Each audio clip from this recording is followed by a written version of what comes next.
Durante el siglo XX, la ciencia desarrolló un estricto código de ética sobre lo que se puede y no se puede hacer en un experimento, y el campo de la psicología humana no es una excepción. Paradójicamente, algunos experimentos sociológicos, que hoy ni siquiera cumplen con los estándares éticos, se han convertido en excelentes referencias para la psicología y nos han ayudado a comprender varios aspectos, a veces oscuros, del comportamiento humano. Por eso hoy te traemos 10 experimentos psicológicos que se pasaron de la raya. Tenemos más contenido interesante en camino, así que no te vayas todavía. 10. El experimento del pequeño Albert. Universidad Johns Hopkins. En 1920 John B. Watson realizó una investigación sobre el condicionamiento clásico, el fenómeno en el que un estímulo condicionado se combina con otro estímulo condicionado hasta que producen el mismo resultado. En este tipo de condicionamiento, creas una respuesta humana o animal a un objeto o sonido previamente neutral. El condicionamiento clásico generalmente se asocia con Ivan Pavlov, quien tocaba una campana cada vez que alimentaba a su perro hasta que el mero sonido de la campana hacía salivar al perro. Watson probó el cuidado clásico en un niño de 9 meses al que llamó Albert. El pequeño Albert empezó amando a los animales de laboratorio, especialmente a la rata blanca. Watson comenzó a comparar la presencia de la rata con el fuerte sonido del metal golpeando un martillo. El pequeño Albert le tenía miedo a la rata blanca, así como a la mayoría de los animales y objetos peludos.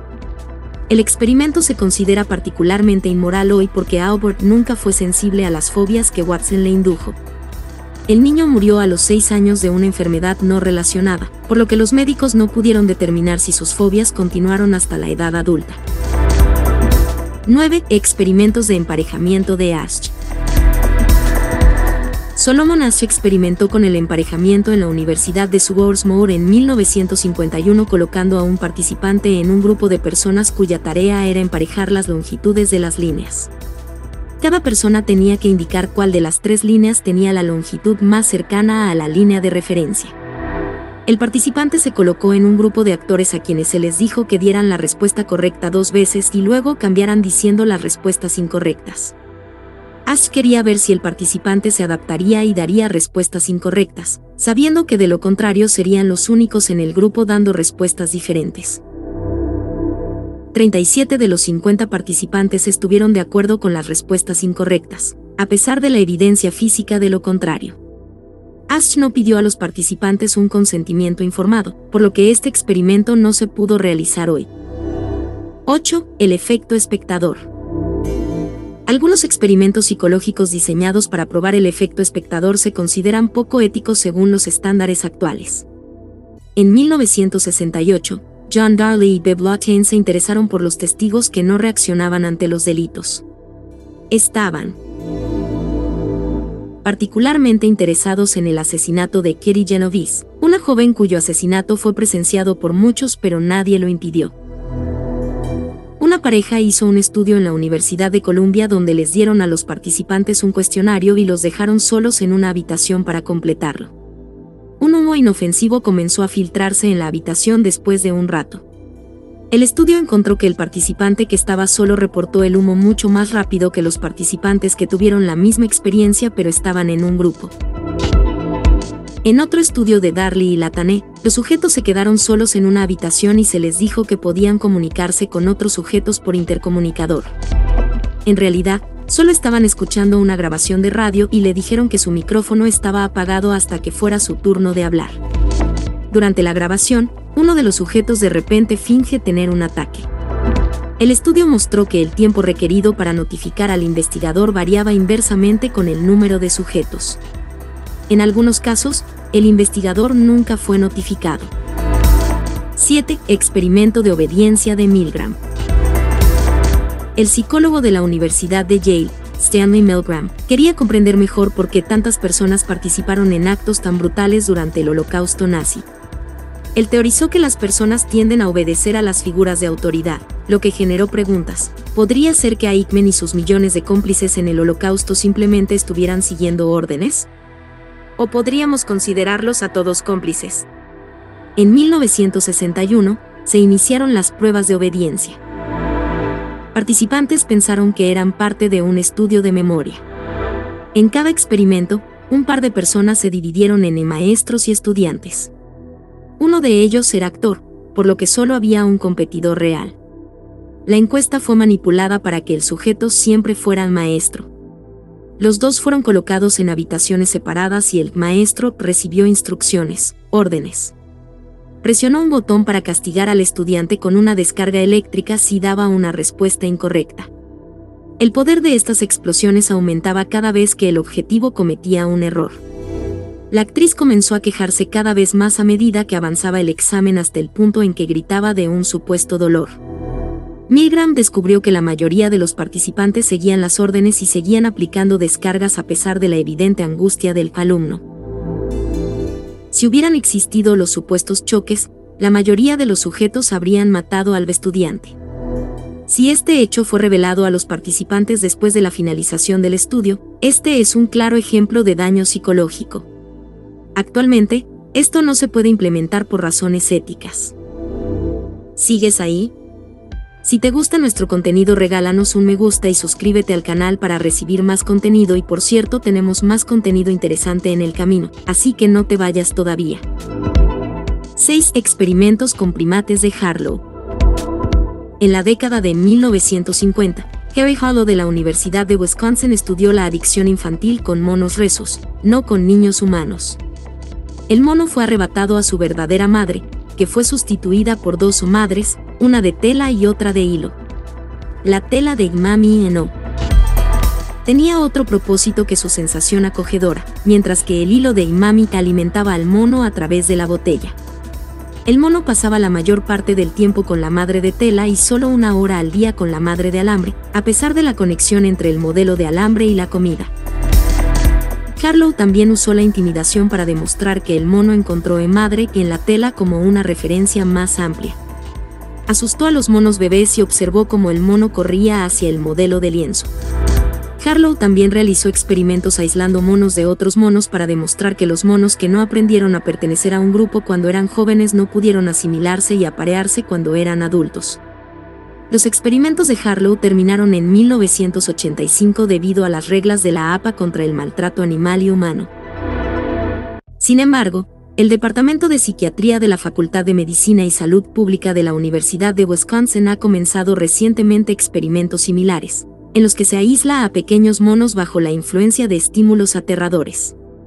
Esperan aprender sobre el sufrimiento humano, pero las organizaciones de bienestar animal y el público en general se oponen. 5. La indefensión aprendida de Seligman. La ética de los experimentos de indefensión aprendida de Martin Seligman también se cuestiona hoy en día debido a su abuso de los animales. En 1965, Seligman y su equipo utilizaron perros como sujetos de prueba para comprobar cómo se percibía el control. El equipo colocó al perro a un lado de una caja dividida por una barrera baja. Luego recibieron un shock evitable cuando el perro saltó la barrera hacia el otro lado. Los perros aprenden rápidamente a evitar las descargas eléctricas. El grupo de Seligman ató a los perros del grupo y les administró descargas que no pudieron evitar. Más tarde, cuando colocaron a los perros en la caja y los electrocutaron nuevamente, no intentaron saltar el obstáculo, sino que lloraron. Este experimento muestra la indefensión aprendida al igual que otros experimentos en psicología social humana. El experimento de la cueva de los ladrones de Sheriff. Muzaffer Sheriff realizó el experimento de la cueva de los ladrones en el verano de 1995, haciendo dinámicas de grupo en medio de un conflicto. Llevaron a un grupo de preadolescentes a un campamento de verano, pero no sabían que los maestros eran en realidad científicos. Los niños se dividieron en 2 grupos, que se mantuvieron por separado. Los grupos se contactaron entre sí solo cuando competían en eventos deportivos u otras actividades. Los experimentadores manipularon el aumento de la tensión entre los 2 grupos, específicamente manteniendo el conflicto. Sheriff crearía problemas como la escasez de agua que requeriría la cooperación entre los 2 equipos y su trabajo en conjunto para lograr el objetivo.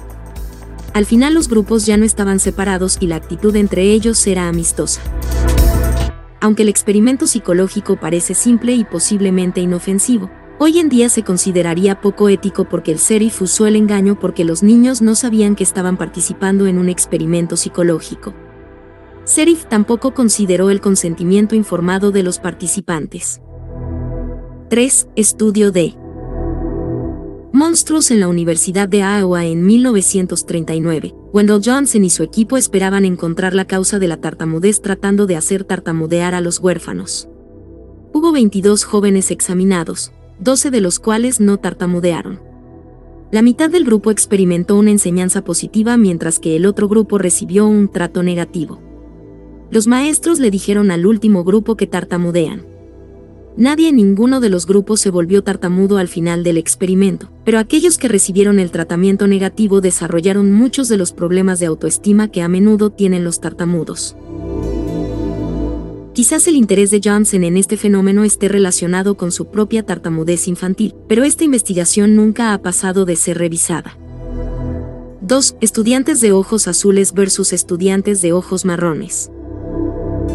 Jane Elliott no era psicóloga, pero desarrolló uno de los ejercicios más controvertidos en 1968, dividiendo a los estudiantes en grupos de ojos azules y ojos marrones. Elliott era una maestra de escuela primaria de Iowa que trató de brindarles a sus alumnos una experiencia práctica con la discriminación después del asesinato de Martin Luther King Jr. Este ejercicio sigue siendo relevante para la psicología actual e hizo que la carrera de Elliott se centrara en la educación para la diversidad. Después de dividir la clase en grupos, Elliott mencionó que un estudio científico demostró que un grupo era mejor que el otro. Todo el día la empresa fue tratada como tal. Elliott se dio cuenta de que solo tomó un día para que el grupo superior se volviera más violento y el grupo inferior se volviera más inseguro. Luego, los grupos cambiaron para que todos los estudiantes sufrieran la misma desventaja. El experimento de Elliott, que repitió en 1969 y 1970, fue muy criticado por su efecto negativo en la autoestima de los estudiantes y, por lo tanto, no se puede replicar hoy. Las principales preocupaciones éticas serían el engaño y el consentimiento informado, aunque algunos de los participantes originales aún consideran que el experimento les cambió la vida. 1. El experimento de la prisión de Stanford. En 1971, Philip Zimbardo de la Universidad de Stanford llevó a cabo su famoso experimento de la prisión para estudiar el comportamiento grupal y la importancia de los roles. Zimbardo y su equipo seleccionaron un grupo de 2 estudiantes universitarios varones que se consideraban sanos tanto física como psicológicamente. Los hombres se inscribieron para participar en un estudio psicológico de la vida en prisión por el que se les pagó $15 por día. La mitad fueron presos asignados al azar y la otra mitad fueron asignados para ser guardias de prisiones. El experimento tuvo lugar en el sótano del Departamento de Psicología de Stanford, donde el equipo de Zimbardo creó una prisión temporal. Los experimentadores intentaron crear una experiencia realista para los prisioneros, incluidos arrestos simulados en los hogares de los participantes. Los reclusos recibieron una introducción bastante estándar a la vida en prisión y ninguno de los uniformes vergonzosos. Los guardias recibieron instrucciones vagas de que nunca debían ser violentos con los prisioneros, sino que debían permanecer bajo control.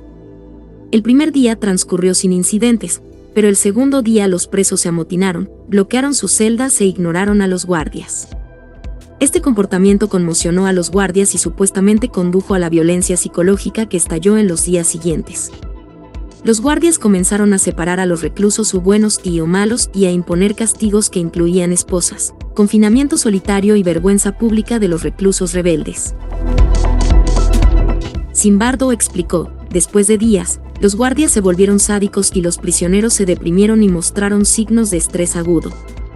2 presos reprobaron la prueba. Uno finalmente se convirtió en psicólogo y consultor de prisiones. Originalmente con una duración de 2 semanas, el experimento terminó temprano cuando la futura esposa de Zimbardo, la psicóloga Christina Maslach, visitó el experimento el 5º día y le dijo: creo que es terrible lo que les estás haciendo a estos niños. A pesar del experimento poco ético, Zimbardo todavía trabaja como psicólogo. En 2012, la Asociación Estadounidense de Psicología incluso le otorgó una medalla de oro por el trabajo de su vida en el campo de la psicología. Esperamos que te haya gustado este video. Suscríbete a nuestro canal para más contenido interesante y emocionante.